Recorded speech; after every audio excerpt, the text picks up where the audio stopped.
Sa mga katigwangan, tuki-tuki ang ilang nailhan, ang labing dako nga isda sa dagat nga dili gyud mamaak. Isda nga kun muhingkod, moabot og usa ka truck ang kadakon.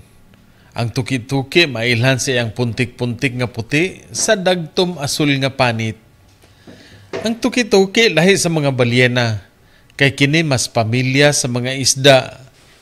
Ang iyang silik sa likod ug kapay sa ikog nagbarog, lahi sa balyena, kay walay silik ug ang ikog pinatumba.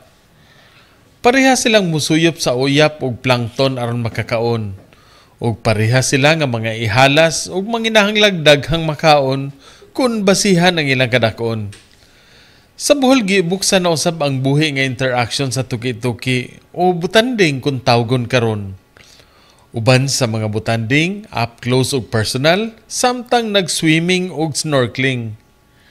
May mga panahon nga moabot sila og dulan ka 20 ka isda nga sa mga bangka ug manglanguyay makigduwa.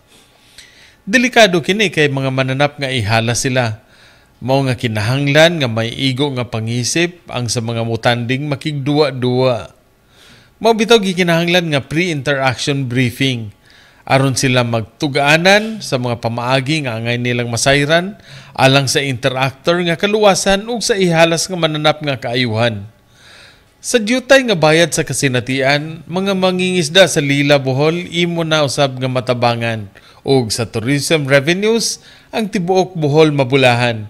Gikan diri sa tawag Lila Bohol alang sa Mayang Balita Central Visayas, Ray Anthony Chu, PIA Bohol.